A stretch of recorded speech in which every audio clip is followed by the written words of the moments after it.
अपना वाहवाही लेने का काम करती है। इस वजह से हम लोगों ने अपने राज्य के किसानों को बिरसा किसान का नाम दिया है अध्यक्ष। और इस बिरसा किसान जो हमारे हैं, इनको हम केसीसी जो देंगे अध्यक्ष महोदय, वो 5 लाख नए किसानों को जोड़ने का निर्णय लिया गया है अध्यक्ष महोदय, जिसमें 2 लाख लोगों को हम लोग बिरसा किसानों को केसीसी कार्ड हम लोग दे चुके हैं अध्यक्ष महोदय। अध्यक्ष महोदय,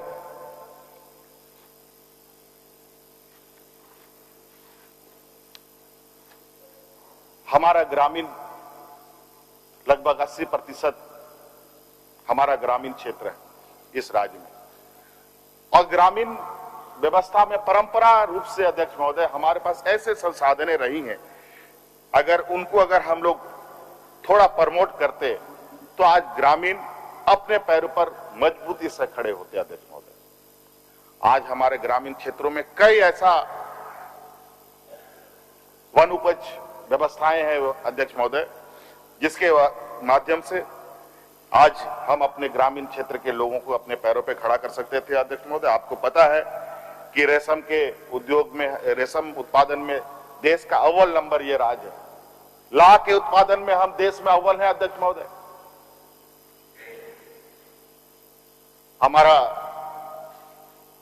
कई ऐसे वन उपज है अध्यक्ष महोदय, जिसके माध्यम से लोगों को हम लोग उनकी आय में वृद्धि कर सकते थे अध्यक्ष महोदय, लेकिन विगत 20 वर्षों में कभी भी उन विषयों पर कभी काम नहीं हुआ अध्यक्ष महोदय। इस बार एक बड़ा फेडरेशन के माध्यम से अध्यक्ष महोदय सिद्धू कानू कृषि एवं वन उत्पाद महासंघ निर्माण किया जा चुका है अध्यक्ष महोदय। उसके माध्यम से ग्रामीण क्षेत्रों की आय को बढ़ाया जाएगा अध्यक्ष महोदय। उसी प्रकार अध्यक्ष महोदय मौजूदा कृषि व्यवस्था में नए नए आयाम जुड़ रहे हैं अध्यक्ष महोदय। इसमें किसानों को वर्तमान परिस्थिति में नए आयामों के साथ जोड़ने के लिए देश दुनिया में किसानों की क्या प्रगति हो रही है, कैसे नए उपकरणों के साथ आगे काम कर रहे हैं, उन सब का प्रशिक्षण देने के लिए अध्यक्ष महोदय इस राज्य में 100 किसान पाठशाला का निर्माण काम आगे बढ़ रहा है अध्यक्ष महोदय, जिससे किसान समय समय पर परिवर्तन हो रहे किसानों के बीच व्यवस्थाएं को बेहतर तरीके से समझ पाएंगे अध्यक्ष महोदय। इस बार बिजली की व्यवस्था को लेकर काफी लोगों का सवाल आता रहा है अध्यक्ष महोदय। मुझे खुशी है आज इस सदन में पिछला बार कई माननीय सदस्यों का, पक्ष की तरफ से भी विपक्ष की तरफ से भी, ग्रामीण क्षेत्रों में ग्रामीणों को बिजली बिल को लेकर काफी सवाल आया था। आज एक भी सवाल मुझे लगता है बिजली बिल को लेकर नहीं आई है अध्यक्ष महोदय, और इसका मात्र यही है अध्यक्ष महोदय, सरकार का ऐतिहासिक निर्णय की वजह से अध्यक्ष महोदय, जो हम लोगों ने लोगों का जो विलंब शुल्क था उसको माफ करने का काम किया अध्यक्ष महोदय, जिससे लाखों लोगों को इसका लाभ प्राप्त हुआ अध्यक्ष महोदय। गिरिडीह में इसी क्रम में गिरिडीह को सोलर सिटी बनाने का निर्णय लिया गया है अध्यक्ष महोदय। रांची के गेतल सूत में फ्लोटिंग सोलर पार्क बनाया जा रहा है अध्यक्ष महोदय। और बिजली के क्षेत्र में हम लोग लगातार, ये जादुई छड़ी नहीं है अध्यक्ष महोदय की घुमाया सब बदल गया। आज इसी क्रम में इस लॉकडाउन के दौरान कहां से पकड़ करके कारीगरों को, मशीनों को ला करके इस क्षेत्र में काम किया जा रहा है, उसी का उपलब्ध है महोदय। अभी गढ़वा में भी हम लोगों ने सब स्टेशन का उद्घाटन किया है और अभी बहुत सारे उद्घाटन होने के कगार पर हैं अध्यक्ष महोदय। अध्यक्ष महोदय, ये सरकार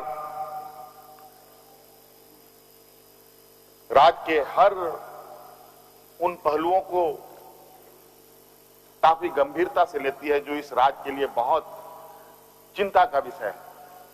आपको याद होगा अध्यक्ष महोदय, आपको मालूम है, सभी को मालूम है कि इस राज्य में महिलाएं बहुत बड़े पैमाने पर गरीबी के लाचार व्यवस्था की वजह से, लाचार अवस्था में अपना जीवन यापन के लिए हड़िया दारू बेचती है। ये समाज के लिए बहुत बड़ा कलंक है अध्यक्ष महोदय। वो किस मजबूरी से करती होंगी, इसे चर्चा करने की आवश्यकता नहीं है अध्यक्ष महोदय। इसमें संवेदनाएं दिखाने की आवश्यकता है अध्यक्ष महोदय। और हम इस संकल्प के साथ काम कर रहे हैं अध्यक्ष महोदय। अगर कोरोना ना होता तो शायद इसका परिणाम कुछ और होता अध्यक्ष महोदय, लेकिन अभी भी हम इस संकल्प के साथ आगे बढ़े अध्यक्ष महोदय कि आज 12,000 महिलाओं को हड़िया दारू से छुड़ा करके हम लोगों ने मुख्य धारा में जोड़ने का काम किया है। और ये लगता छोटा है, लेकिन ये बहुत बड़ा समाज को बदलाव का दिशा देगा अध्यक्ष महोदय। कई ऐसे चीजें हैं अध्यक्ष महोदय। अभी उद्योग नीति भी हम लोगों ने लॉन्च किया अध्यक्ष महोदय। हम नहीं कहते कि हमने बहुत बड़ा तीर मारा है, और अभी बहुत सारे लोग इस आशय पे मजाक उड़ाने की कोशिश, कुछ लोगों ने कार्य मंत्रालय में भी इस विषय को रखा था कि औद्योगिक नीति पर चर्चा हो, तो हमने कहा कि नहीं, अभी औद्योगिक नीति पर आप चर्चा ना करें। अभी हमने इसको लॉन्च किया और मैं काफी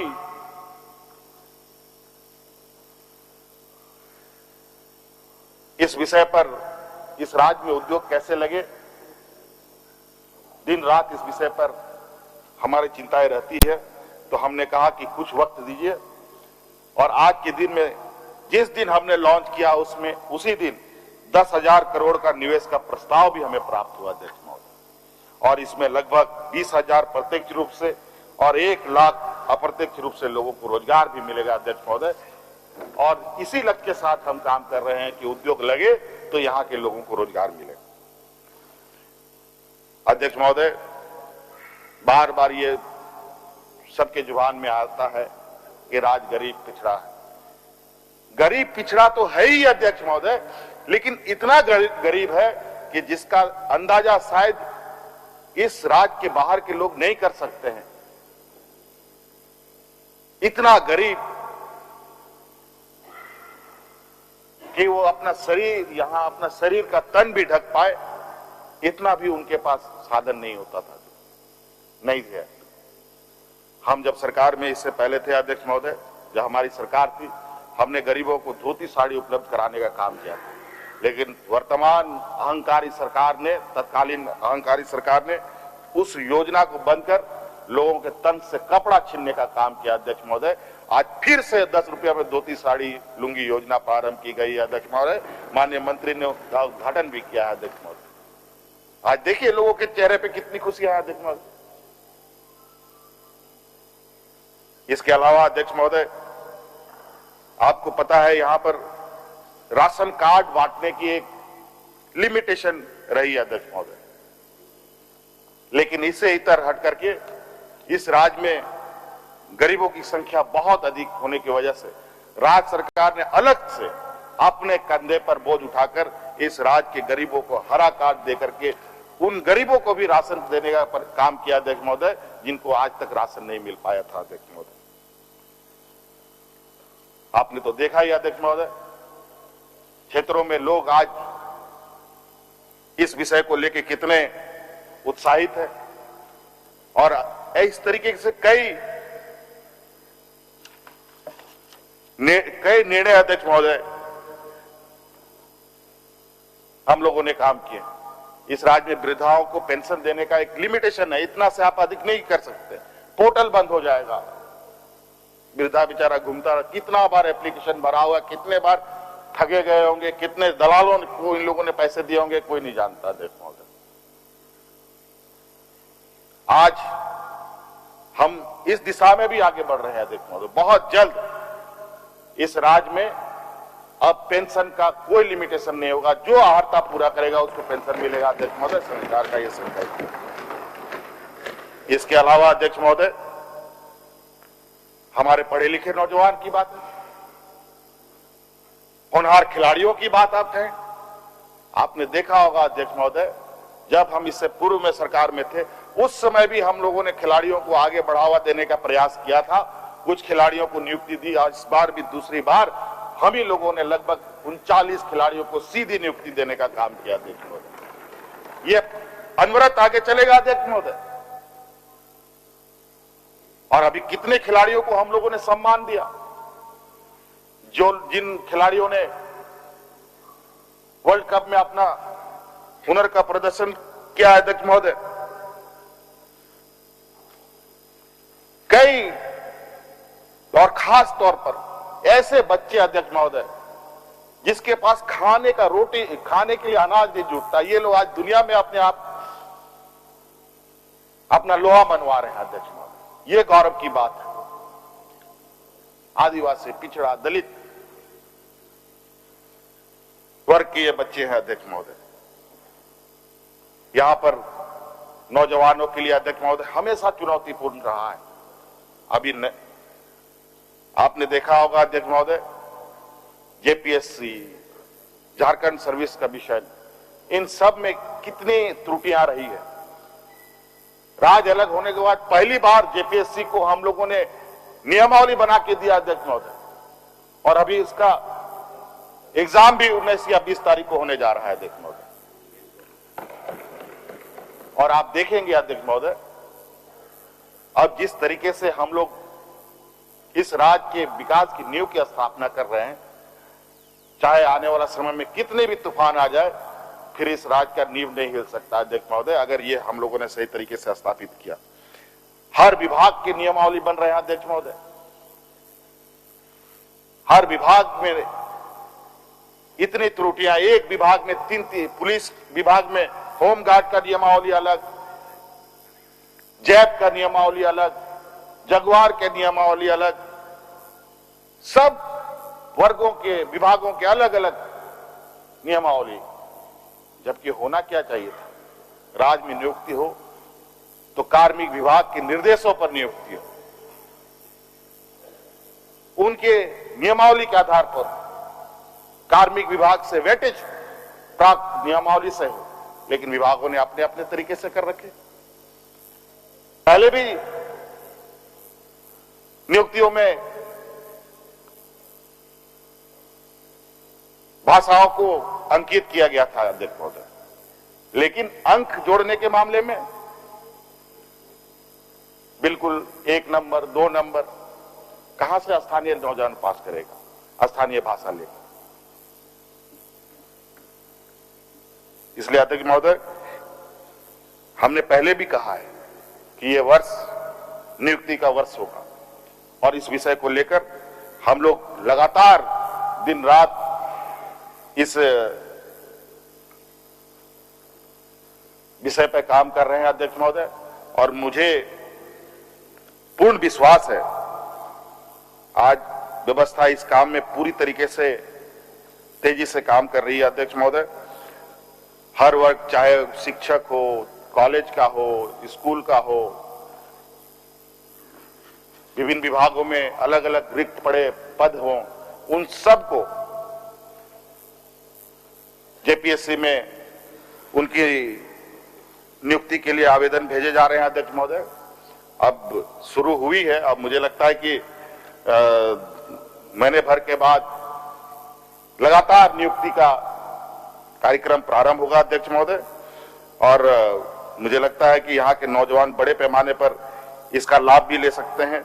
इसके अलावा जो ग्रामीण क्षेत्र के नौजवान हैं, उनके लिए भी अध्यक्ष महोदय, ऐसा नहीं है कि अध्यक्ष महोदय सिर्फ पढ़ने लिखने वाले, सभी वर्ग के नौजवानों के लिए हम लोगों ने रोजगार के आयाम खोल रखे हैं अध्यक्ष महोदय। आपको मालूम होगा अध्यक्ष महोदय, मुख्यमंत्री रोजगार सृजन कार्यक्रम के तहत ग्रामीण क्षेत्र में जो नौजवान है, वो चाहता है कि हम ट्रैक्टर लेकर के अपना रोजगार सृजन करें। ट्रैक्टर देने का है अध्यक्ष महोदय, स्कॉर्पियो देने का है अध्यक्ष महोदय, टेंट हाउस देने का है, और भी 100% 1 रुपया नहीं लगना है अध्यक्ष महोदय। 50% का अनुदान और 50% का सरकार उसका जिम्मा ले रही है अध्यक्ष महोदय। बस आपको जाकर के आवेदन करना है, एसटी, एससी, ओबीसी और अल्पसंख्यक वर्गों के लिए। तो ऐसे कई चीजें हैं अध्यक्ष महोदय। मुझे लगता है अध्यक्ष महोदय, मैं तो शायद अभी बहुत सारी चीजें हैं जो बताना संभव नहीं है, समय भी काफी हो चुका है। मैं चाहूंगा अध्यक्ष महोदय कि आज सदन के इस समापन में छोटा सत्र था। लगभग 103 अल्पसूचित, 203 तारांकित, 82 अतारांकित प्रश्न सहित 388 प्रश्न स्वीकृत हुए हैं और विनियोग विधेयक सहित कुल 8 विधेयक पारित हुए हैं। काफी शोर शराबे के बीच आपने इस सदन को आखिरी पड़ाव तक पहुंचाया। आपका बहुत बहुत आभार प्रकट करते हुए यहां उपस्थित हमारे सभी मान्य सदस्यगण को, आप सभी को और राज्यवासियों को इस समापन समारोह के इस अंतिम समय में आने वाले हमारे राज्य में जो त्योहारें हैं, गणेश चतुर्थी, कर्मा सहित सरहदीय नवरात्र की अग्रिम बधाई देता हूं और इन्हीं बातों के साथ अपनी बातों को समाप्त करता हूं। सबको जय हिंद, जय झारखंड, जोहार। माननीय सदस्यगण, पंचम झारखंड विधानसभा के 6ठम मानसून सत्र जो दिनांक 3 सितंबर 2021 से प्रारंभ होकर आज दिनांक 9 सितंबर 2021 को समाप्त हो रहा है। इस सत्र के कुल 5 बैठकें हुई। दिनांक 3 सितंबर 2021 को माननीय राज्यपाल महोदय द्वारा प्रख्यापित एक अध्यादेश के प्रति सभा पटल पर रखी गई। विगत सत्रों में उद्भूत एवं सभा में पारित विधेयकों की विवरणी सभा पटल पर रखी गई, जिस पर माननीय राज्यपाल महोदय ने अपना अनुमति प्रदान की। पंचम झारखंड विधानसभा के पंचम बजट सत्र में विभिन्न विषयों पर सरकार द्वारा दिए गए आश्वासनों से संबंधित कृत कार्रवाई प्रतिवेदन की प्रति सभा पटल पर रखी गई। इस छोटे से सत्र में 103 अल्पसूचित, 203 तारांकित एवं 82 अतारांकित प्रश्न सहित कुल 388 प्रश्न स्वीकृत हुए। इसमें से 7 अल्पसूचित, 2 तारांकित प्रश्न सदन में उत्तरित हुए। कुल 300 प्रश्नों के उत्तर विभाग को प्राप्त हुए। सरकार के 14 विभागों ने अपने 100% उत्तर ऑनलाइन प्रश्नोत्तर व्यवस्था के माध्यम से दिए। इस सत्र में कुल 20 ध्यानाकर्षण सूचनाएं वक्तव्य हेतु स्वीकृत किए गए। साथ ही 44 निवेदन प्राप्त हुए, जिसमें से 27 निवेदनों को स्वीकृत किया गया। शून्यकाल के माध्यम से 89 सूचनाएं स्वीकृत की गई। इस सत्र में विनियोग विधेयक सहित कुल 8 विधेयक भी पारित हुए, जिनमें से प्रवर समिति द्वारा यथा प्रतिवेदित झारखंड राज्य के निजी क्षेत्र में स्थानीय उम्मीदवारों का नियोजन विधेयक 2021, झारखंड खुला विश्वविद्यालय विधेयक 2021 प्रमुख है। इसके साथ ही नियंत्रक एवं महालेखा परीक्षक राष्ट्रीय खाद्य सुरक्षा अधिनियम, झारखंड शिक्षा परियोजना परिषद, समग्र शिक्षा के प्रतिवेदनों का भी उपस्थापन किया गया। मैं सभा के कार्य संचालन में सभा सचिवालय के पदाधिकारियों एवं कर्मचारियों, झारखंड सरकार के पदाधिकारियों एवं कर्मचारियों को, प्रेस प्रतिनिधियों, समाचार एजेंसी, प्रेस और इलेक्ट्रॉनिक मीडिया सहित आरक्षी बल के जवानों को हृदय से धन्यवाद देता हूं, जिन्होंने लगन निष्ठा के साथ अपने कर्तव्यों का निर्वहन किया है। माननीय सदस्यगण, संसदीय लोकतंत्र में विधायिका का स्थान अत्यंत ही महत्वपूर्ण है। यह पवित्र स्थल अंतिम संप्रभु झारखंड के 3.5 करोड़ लोगों के प्रति पूरी सरकारी मशीनरी को उत्तरदायी एवं संवेदनशील बनाने का सबसे महत्वपूर्ण माध्यम है। पूरे वर्ष में सीमित समय के लिए हम यहाँ बैठते हैं और आपके प्रश्न एवं सूचनाओं के माध्यम से सरकारी व्यवस्थाओं को अपने कर्तव्यों के प्रति संवेदनशील बनाने में अपनी भूमिका निभाते हैं। परंतु सदन में अनावश्यक व्यवधान से इस पुनीत कर्तव्य का पालन होता मुझे नहीं दिखता। माननीय सदस्यगण, पक्ष और विपक्ष सदन में अपनी अपनी भूमिका निभाते हैं। लोकतंत्र में शासन पक्ष के द्वारा चलाया जाता है, लेकिन विपक्ष की अपनी बात रखने का अधिकार है। वाद विवाद, विरोध प्रतिरोध लोकतंत्र के अलंकार है, परंतु व्यवधान की उष्मा से जनहित के मुद्दे दिशाहीन हो जाते हैं। मुझे आशा ही नहीं, पूर्ण विश्वास है कि झारखंड विधानसभा के आगामी सत्रों में आप सभी माननीय सदस्यगण अपनी सक्रिय और सकारात्मक भागीदारी निभाएंगे और पक्ष और विपक्ष दोनों के सहयोग मुझे प्राप्त होंगे। माननीय सदस्यगण, आप सभी को मैं पुनः धन्यवाद देता हूं तथा आने वाले पर्व त्योहारों, गणेश चतुर्थी, कर्मा, शारदीय नवरात्र की अग्रिम बधाई देता हूं। अब सभा की बैठक अनिश्चित काल के लिए स्थगित की जाती है। धन्यवाद, नमस्कार।